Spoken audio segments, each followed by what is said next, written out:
Yeah! Tea న్యూస్‌లో పనిచేస్తున్న senior journalist స్వేచ్ఛ వటార్కర్. ఆమె పూర్తి పేరు స్వేచ్ఛ వటార్కర్.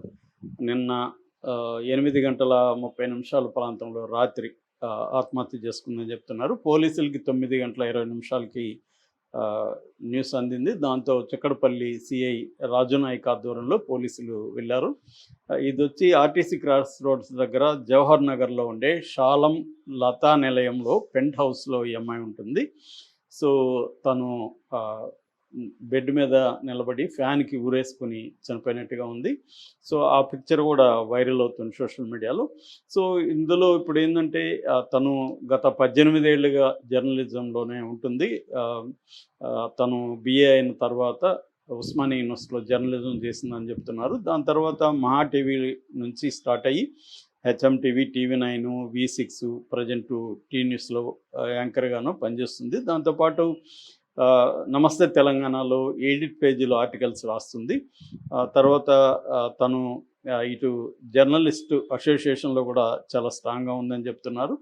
జాయింట్ సెక్రటరీగా విమెన్ జర్నలిస్ట్ అసోసియేషన్‌లో. అట్లాగే హౌసింగ్ సొసైటీ, జర్నలిస్ట్ హౌసింగ్ సొసైటీలో కూడా ఈసీ మెంబర్‌గా ఉన్నారు. ఎగ్జిక్యూటివ్ కమిటీ మెంబర్‌గా ఉంటున్నారు.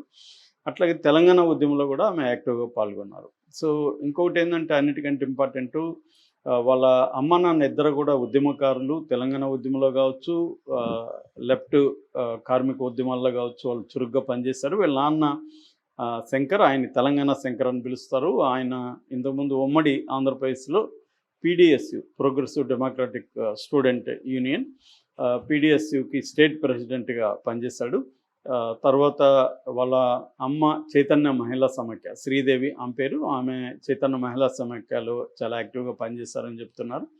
సో, బీడీ కార్మికులు ఇలాంటి కార్మిక అసంఘటిత కార్మిక రంగంలో కూడా వాళ్ళిద్దరూ పనిచేశారు. బాగా తెలంగాణ ఉద్యమంలో యాక్టివ్‌గా ఉన్నారు కాబట్టి తెలంగాణ ప్రజల్లో విస్తృత సంబంధాలు ఉన్న కుటుంబం. అట్లాగే చిక్కడపల్లిలో వీళ్ళు ఒక లెఫ్ట్ సంబంధించిన లిటరేచర్ కావచ్చు, పుస్తకాలు లెఫ్ట్, దళిత ఇటువంటి ఒక ప్రోగ్రెసివ్ బుక్ షాప్ కూడా వీళ్ళు ఎప్పటి నుంచో నడుపుతున్నారు. సో, ఈ అమ్మాయి కూడా చాలా డైనమిక్, చురుకు, పేరుకు తగినట్టుగా స్వేచ్ఛగా ఉండడం ఉంది. అలాగే ఈ అమ్మాయి చాలా సున్నితమైన పొయిటరీ కూడా రాసిందని చెప్తున్నారు. మట్టిపూల గాలి అనే ఒక సంకలనం కూడా 2 ఏళ్లకు ముందు తీసుకొచ్చారు. దానికి ఏలే లక్ష్మణ్ కవర్ డిజైన్ వేశారు.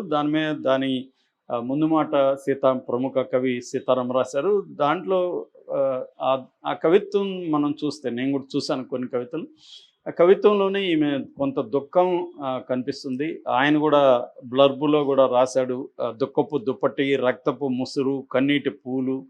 ఈమె కవిత్వం ఉద్వేగ ప్రధానంగా ఉంటుంది. సంవేదనలు ప్రచండం అని రాశాడు.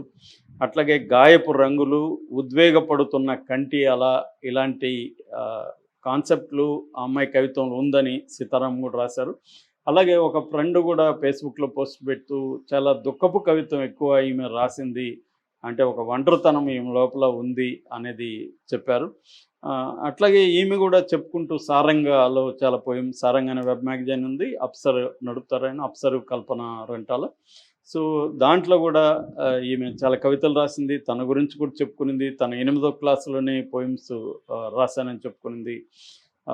ఇండివిజువాలిటీ, ఆత్మగౌరవం ఈ రెండిటికి తాను ప్రయారిటీ ఇస్తానని చెప్పింది. అవి లేని చోట అది ఎటువంటి ప్లేస్ అయినా, అది ఎటువంటి మనిషి అయినా నేను అక్కడ ఉండలేను, అంటే నాకు అస్తిత్వం ముఖ్యం, వ్యక్తిత్వం ముఖ్యం అని కూడా ఆమె చెప్పుకుంది.